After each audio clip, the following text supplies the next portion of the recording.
Hyper போர் போகும்போது அலியல்னு கேட்குறாங்க, எப்படி போருக்கு போகிறதுன்னு. ஆல்ரெடி 5 போர் பண்ணியாச்சு, அது என்ன எப்படி போர், என்ன விஷயம்னா எப்படி புது ஆளுங்களாச்சா எடுத்தோன்னு அடிக்கிறதா, என்ன பேசுறது அப்படிங்கும்போது இல்லை முதல்ல தாவா செய்யுங்க, ரிக்வெஸ்ட் வைங்க அப்படின்னு சொல்லி ரசூலா வைக்கிறாங்க. அப்போ இந்த தாவா இவங்களுக்கு முடிஞ்சிருச்சு.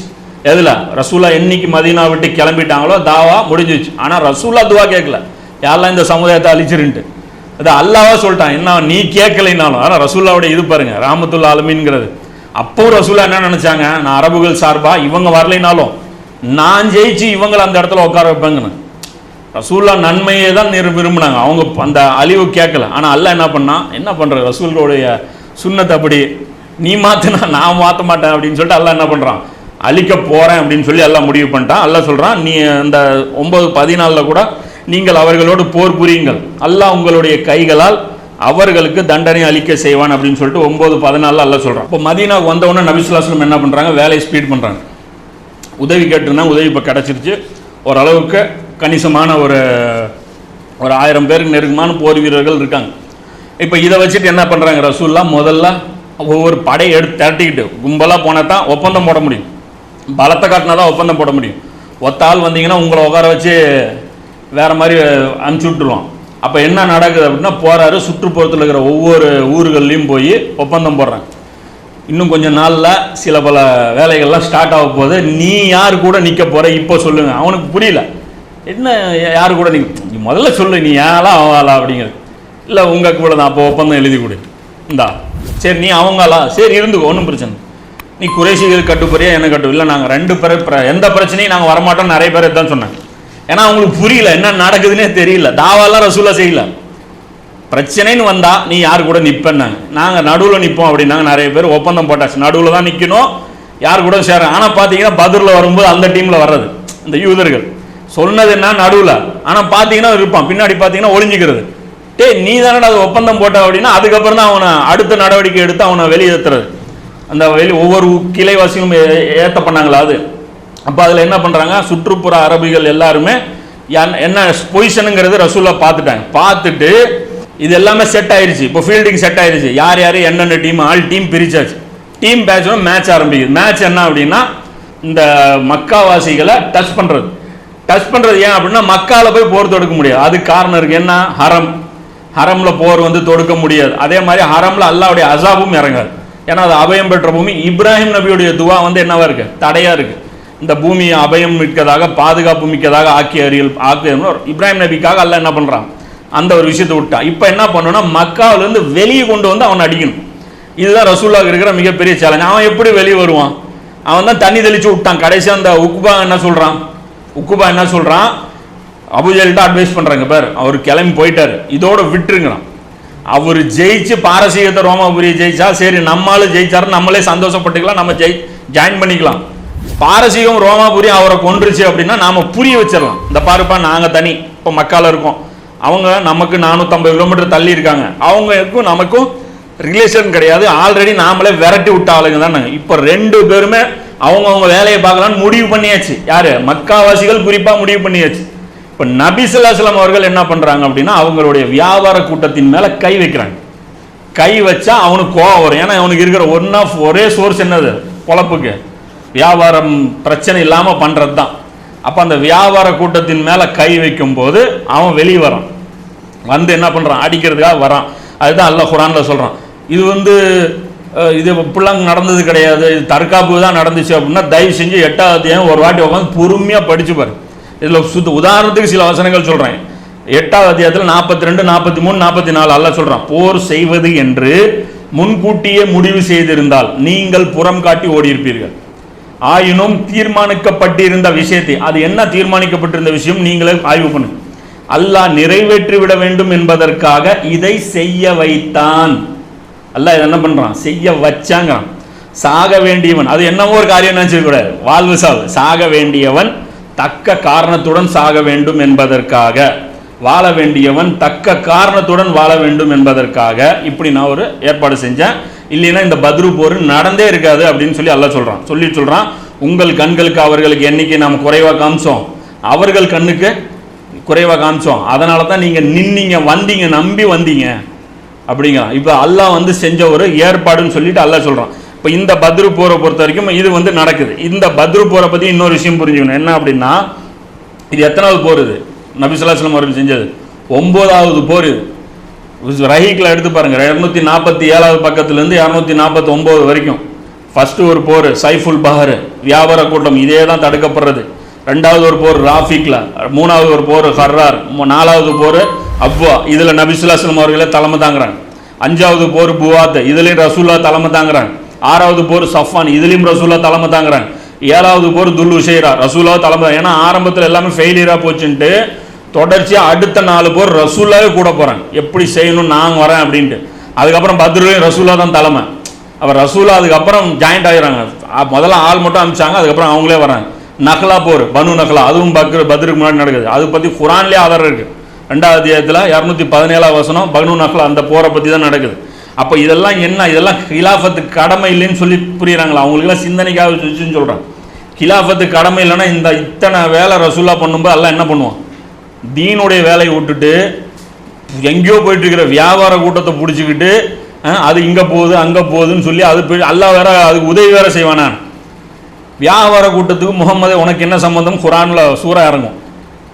நீர் மனிதர்களுடைய பொருளாதாரத்தின் பின்னாடி சென்று உலக கவர்ச்சியின் பக்கம் பார்வை நீட்டு நீர் இப்படி இருக்கும்.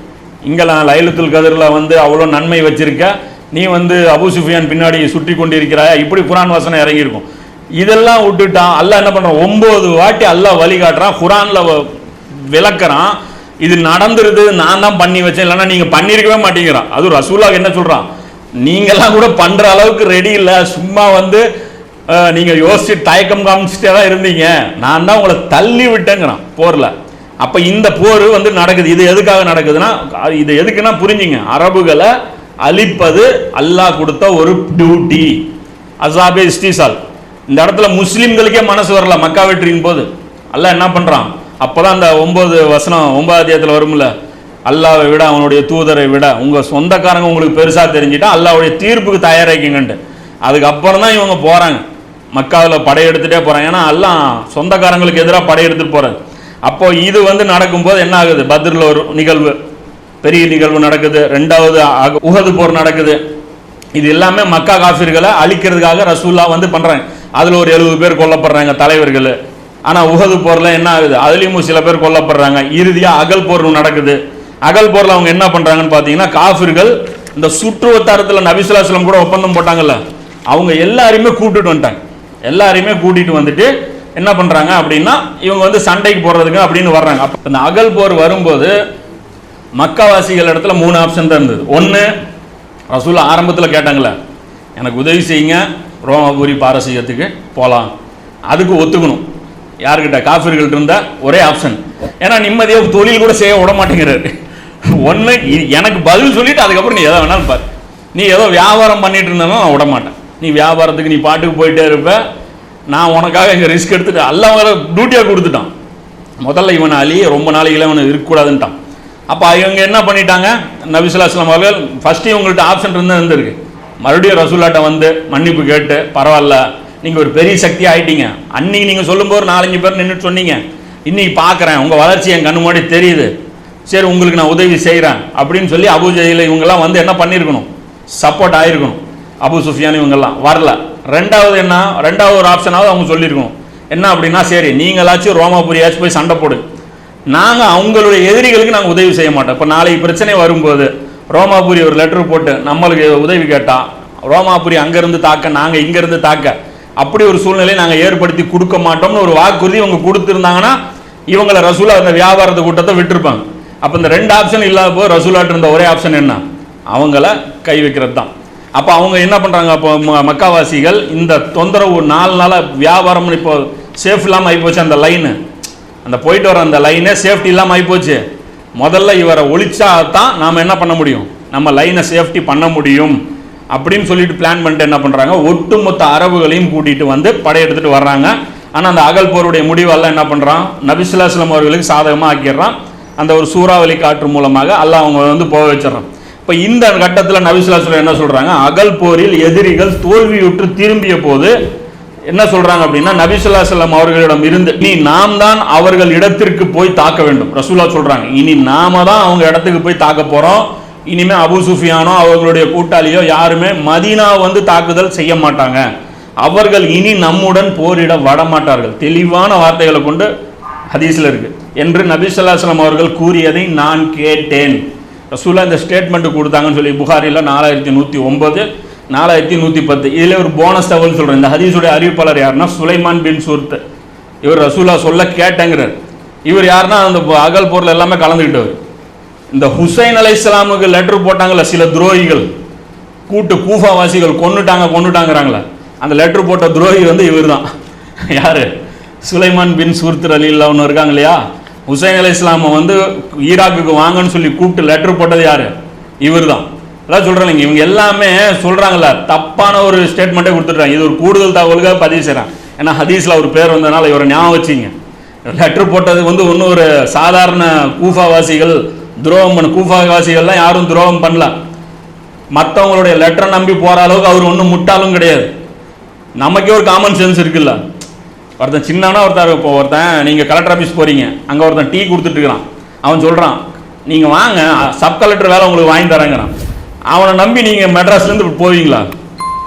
ஆனால் நீயே டம்ளர் கழுவுறவன், அவன் வாங்க ஒரு வடை டீ வாங்கி தரேன்னா அவனை நம்பி அவ்வளோதான் வருத்து. அப்போ எந்த வேலைக்கு எவ்வளோ வருத்தான ஆள் லெட்டர் போட்டால் போகணுங்கிற அந்த காமன் சென்ஸ் நமக்கு இருக்குல்ல. இப்போ அந்த காமன் சென்ஸ் அவருக்கு இருந்துச்சுங்கிறான். ஒரேடியாக அவர் என்ன காட்டுறது? ஒரு கோலையா, ஒரு கால்குலேஷன் பண்ண தெரியாதவரா, யாருடைய பேச்சையும் கேட்காத ஒரு தான் தோன்றித்தனமாக செயல்படக்கூடிய. இப்னு உமர் சொன்னாருங்க கேட்கலிங்க, இப்னு அப்பாஸ் சொன்னாருங்க கேட்கலிங்க, என்ன அடம் என்ன வீம்பு. அப்புறம் கடைசியாக போய் அடிச்சிட்டாங்க கொண்டுட்டாங்கன்னா அப்புறம் என்ன பண்ணுறது? அப்புறம் அடித்ததுக்கு நாங்கள் அழுதுலாம் ஃபீல்லாம் பண்ணியிருக்கோம்ல, யார்? யசீது. அப்போ நாங்கள் அழுதுக்கெல்லாம் ஃபீல்லாம் பண்ணி எல்லாம் டேலி பண்ணியிருக்கோம்ல, அதனால நீங்கள் மன்னிச்சு விட்டுறணும், அது கணக்கு பார்க்கக்கூடாது. அதனால் இப்போ என்ன ஆகிப்பட்டார்? யசீது ரஹமத்துல்லாஹி அலைஹி ஆகிட்டார்.